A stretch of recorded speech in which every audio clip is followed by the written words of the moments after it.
Hi friends, I'm Dr. Warlu, personal development trainer, leadership coach, consultant nutritionist and psychologist. As you sow, so you shall reap.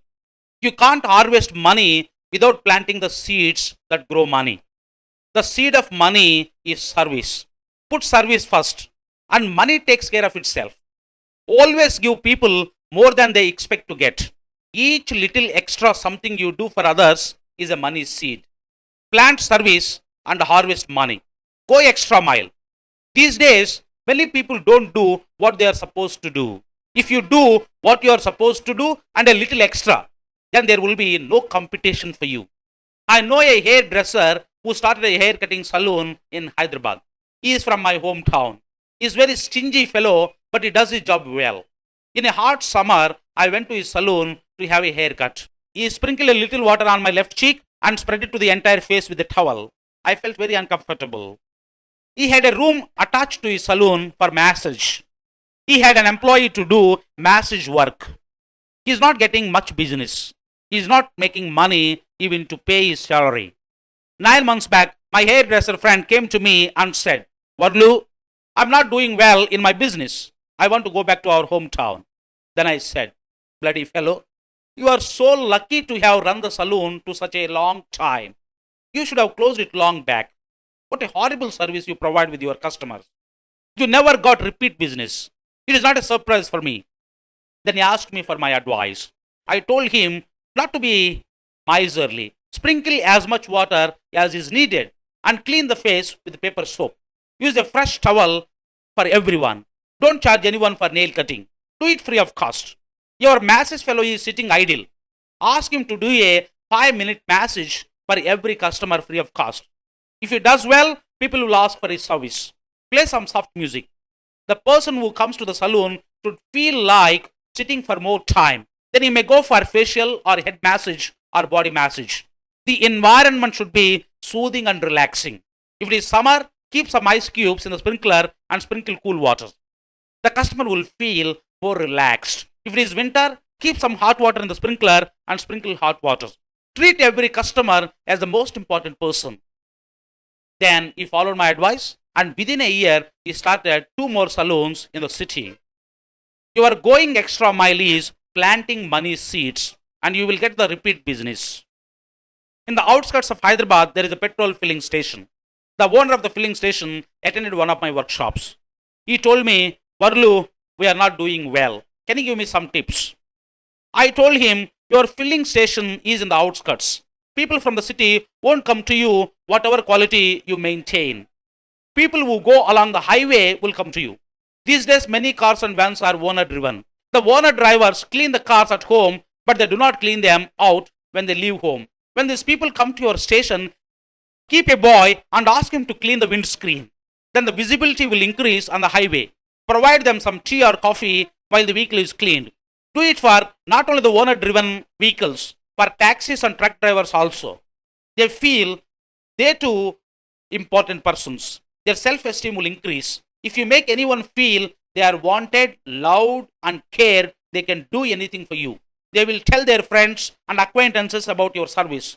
Give children chocolates free. They will become your ambassadors. Whenever they go along that route, they will get their vehicles filled at your station only. He sincerely followed my advice and now he is doing extremely well.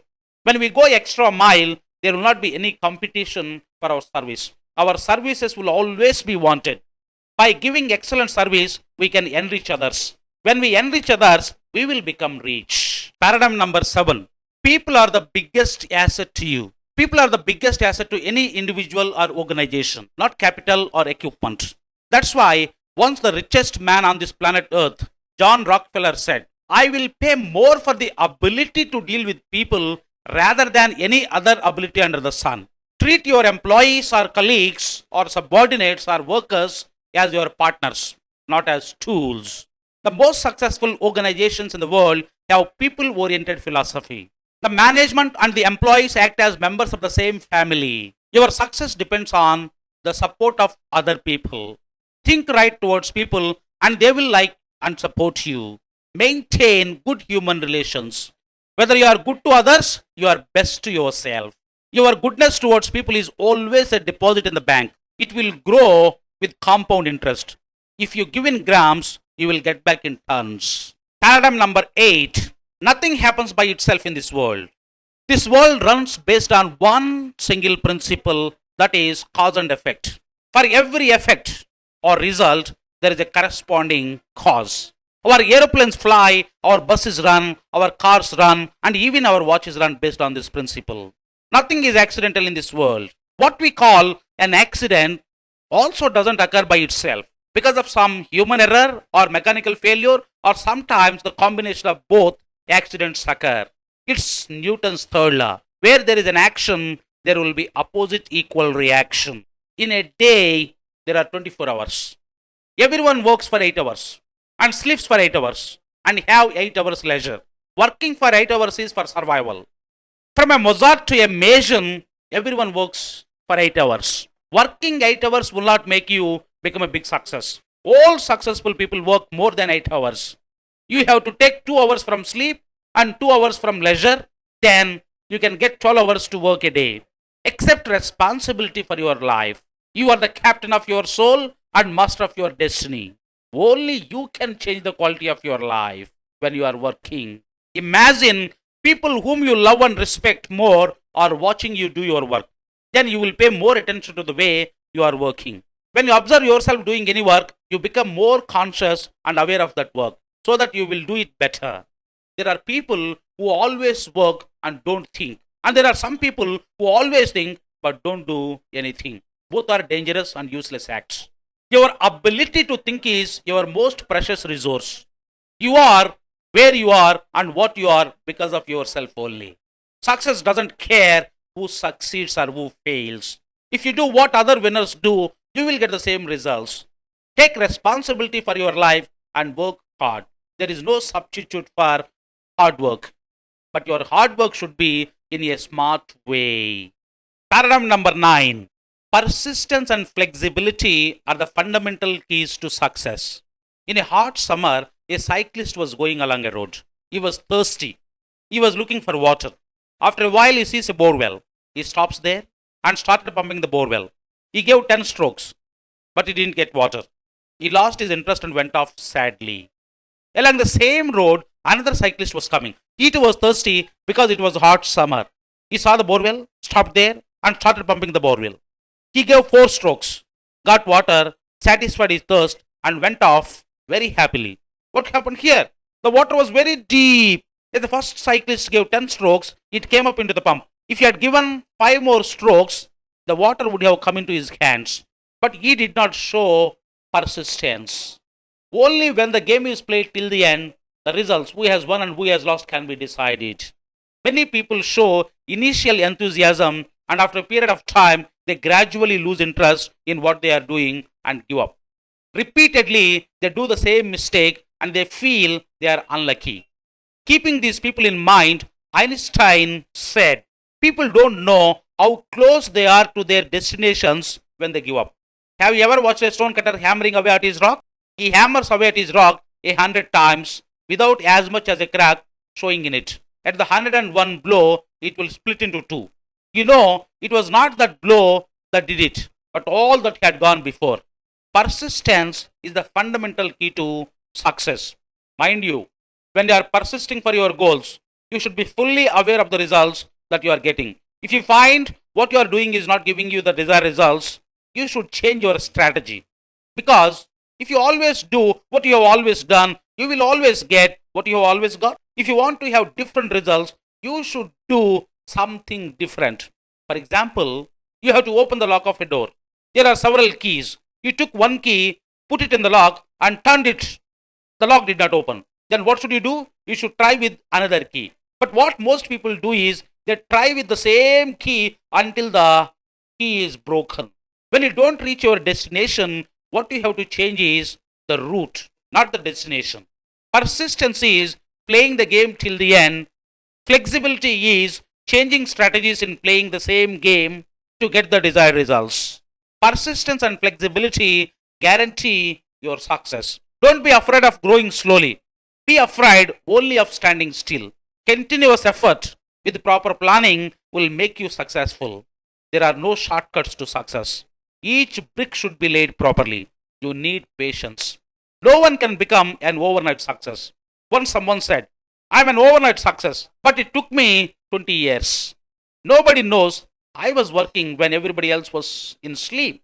I was awake before everybody else was enjoying his sleep. I went to bed late and got up early. Paradigm number 10. Whatever happens in life has a purpose and it is going to serve me. Certain things in life are beyond our control. We have to cooperate with the inevitability. When something beyond our control happens, you should adhere to this paradigm. Once there was a king. The king was very good at shooting. His aim never failed. One day he went to the forest for hunting with his minister. As soon as they entered the forest, the king saw a lion at a distance and immediately shot an arrow. The king was so sure that the arrow will hit the lion and kill it. Unfortunately, the arrow just missed touching the lion. The lion saw the king and became very furious. At once it sprang upon the king and bit off 3 of his toes on his left foot. Immediately the king became alert and shot an arrow at the lion. This time his aim was so accurate that the lion was dead on the spot. The king was very sad because he lost 3 of his toes. He was bleeding. Where was the minister all this time? He was in a tree. When he was sure that the lion was dead, he climbed down the tree and walked to the king and said, Sir, why are you so sad? What happened now? You just lost 3 of your toes, not your leg or head. Whatever happens in life has a purpose and it is going to serve us. Forget it and be cheerful. The king was at rage hearing his minister's words and shouted, Bloody fellow, I have lost 3 of my toes. I'm bleeding. There is a terrible pain. You say it is a good thing and it is going to serve me. How dare you talk this nonsense to me? Saying these words, the king caught hold of the minister, threw him into an old well, and walked off that place to go to his kingdom. While he was walking away from the well, some strong and stout tribal men were coming in the opposite direction. No sooner did they see the king than they grabbed him, tied him with ropes, and took him to their village. There, they tied him to a wooden post, bathed him, and performed some rituals. 2 of them started sharpening the knives. They were going to offer him as Bali, sacrifice, to their goddess. Meanwhile, the head priest came and asked his men whether all arrangements were made to perform Bali. They said yes, and gave him a sharpened knife. He took the knife into his hands and went to the king and started examining the king. When he looked at his left foot, he noticed 3 of his toes were missing. He became very furious and shouted at his men, Rascals, what kind of person have you brought? He doesn't have 3 of his toes on his left foot. He is unfit for Bali. Set him free. Get somebody else. The king was set free and he went away from that place. While he was walking away from that place, suddenly the minister's words flashed in his mind. Because of his losing 3 toes only saved his life. What my minister had said come true. Then he felt a little guilty and went back to the well, and he made a rope out of his clothes and threw it into the well and asked the minister to come out. The minister, with the help of the rope, came out. There were scratches on his body and he was bleeding. Then the king said, See dear, what you have said has come true in my life. Even now, I am not fully convinced of your words. What happens in our life has a purpose and it is going to serve us. What was my throwing you into the well served you? What good did it bring to you? Then the minister said, Sir, if you had not thrown me into the well, the tribal man would have caught me and I would have been offered to their goddess as Bali. Though your throwing me into the well caused me some pain, it saved my life. The king nodded his head approvingly, and then they went back to their kingdom very happily.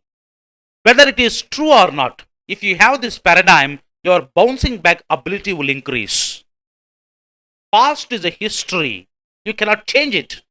Forget it and prepare for the future. It is not what happens in our life that counts, but how we think about it and act in those adverse conditions that determine our success or failure. Friends, to achieve any big things in life, we need health and energy most. Take care of your health and energy. I strongly believe people of your kind appreciate this video. If so, like, share, and subscribe. Thank you. Thank you very much.